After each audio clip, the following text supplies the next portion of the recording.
They just like be present so you can connect with your kids. I definitely noticed that our daughter is very aware of our presence.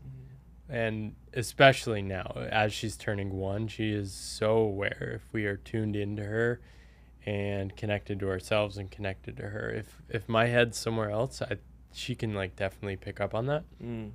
So I think that's probably one of the biggest lenses I'm thinking about. It's like, how do I connect with her? And it turns out connecting with a baby is a good skill for learning how to connect with everyone. Yeah, my answer is actually really similar. The reason I got more into meditation and stuff over the last year and change was because I was realizing how bad I was at staying tuned in to the baby toddler level of like activity and attention and whatnot. Because if you're used to Twitter, TikTok, email, work, right, and even adult conversations or adult activity TV shows, whatnot, a baby can be kind of boring, right? It's understimulating.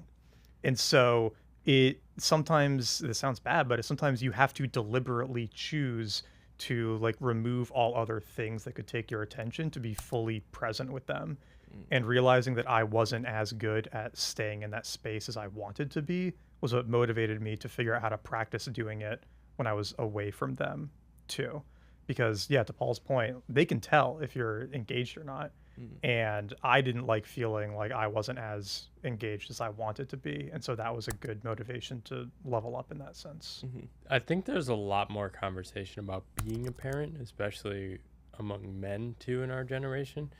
And so the other side of that too is like the guilt of like, am I doing my best, right? This idea of doing your best has gone across our entire culture. It's like, it's how we think about work, but it's also how everyone is thinking about their personal lives and parenting, and like everyone is holding themselves to these extreme standards. So I think you can get in these loops where you're like, I'm not doing my best, like I'm not being present. And like the thing me and Angie talk about is we just take a step back. It's like, okay, maybe we're not transitioning her to like out of bottles soon enough. Like it says 1 year, you have to transition, you have to go to this food. It's like, okay, let's take a step back. There are millions of years of babies. No one before 1980 had the internet. Yeah. Like no one before 1600s had books. And we're all here. We all made it.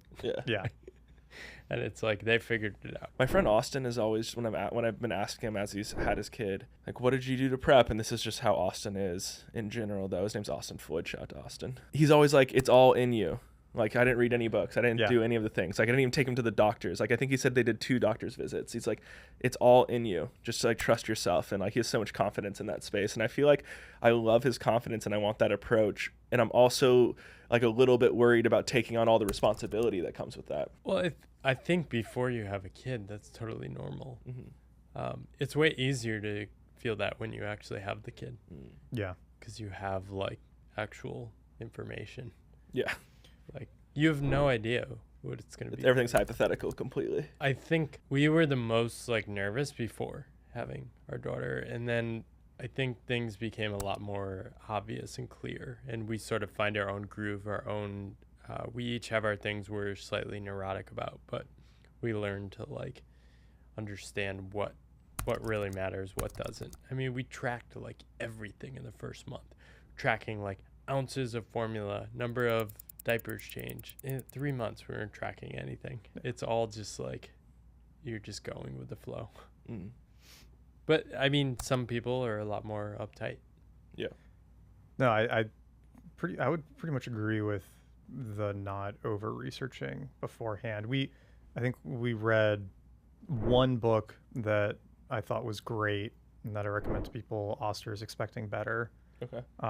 We Yeah, read same. That was the only book we read. Yeah. It's called Oster's Expecting Better. Emily Oster. Got it. The book is Expecting Better. Okay. And that one's just good primarily for actually what we're talking about, which is a lot of the stuff that they say you have to do is based on pretty shoddy science and like isn't true in a lot of the rest of the world. It hasn't been true historically, and you can chill out, right? The other one that we read, so we did a birthing center for Sutton, and then we did a home birth for Kaya. And so the other book we read that was really helpful was called The Birthing Partner, which is a book that typically doulas read, but you can just buy it, and that's super useful because it's like, especially as the dad or the birthing partner, like you don't really know what you're doing, and it's, for the woman at least, there's a lot of like evolutionary stuff taking over then, and they don't really have a conscious like say in a lot of it, but you're standing there trying to be helpful and you just have no idea what's going on. So birthing partner is great for answering a lot of those questions. And then the other one was just the Happy Sleeper for sleep stuff. And that's the other book that I think is like worth its weight in gold. But outside of that, like a lot of it is kind of intuitive if you are willing to listen to the intuition instead of immediately Googling everything. Yeah. I know you had mentioned, I think with Sutton, you did like a tweet thread basically on how you had set up the sleeping and that you were able to get sleeping work for you pretty well. Has that been true with your second child as well?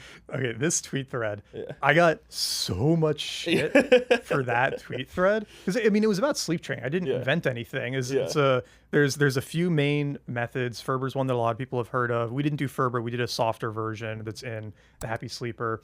But with her, we did it at 4.5 months, and within 3 days, she was sleeping from 7 p.m. to 7 a.m. Has done it ever since for the last 2 years. Has woken us up in the middle of the night once. Okay. We did the exact same thing with our second daughter. 3 days, 7 p.m. to 7 a.m. Has not woken us up really since. Like, it works. Awesome. But I got a ton of angry responses to that thread, but then the private messages I got were from all these other people saying, like, one, yeah, we did the same thing and it worked great. And two, the number of messages I've gotten since I posted it from other dads saying like, hey, can you send me that thing again? Or then they do it and it works or whatever. That's been the funny thing with that. It's like the ratio of public hate to private praise is like super disproportionate on that. That's how you know you're striking a nerve. Yeah, exactly. It just gave me hope when I saw that. I was like, oh, sick, cool. There's an answer. I don't have to worry about that. Dude, it gave me hope too. Yeah. Tiago told me about it because Tiago's the one who turned me on to Tiago Forte Labs, building a second brain. Use code Modern Stoa 20. Yeah, I don't have a code. You can talk yours if you guys want. But he turned me on to that book, and I had the same feeling. I was like, oh my god, like it's possible that we'll actually have like normal sleep again. And yeah, it works. Yeah, sleep training is a terrible phrase. It is. It makes it sound so bad because you can't actually train a child to do anything.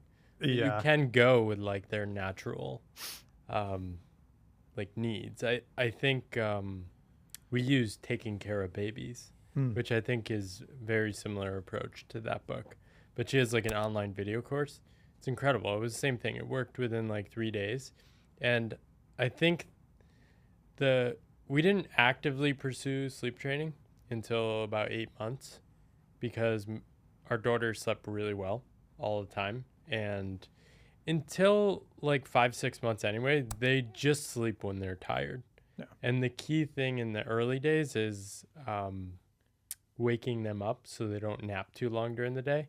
But that is not to sleep train. That is to make sure they get enough calories. Right? And so people miss that point. And then it's the same thing when they're older. It's you want them to get enough calories and stuff during the day.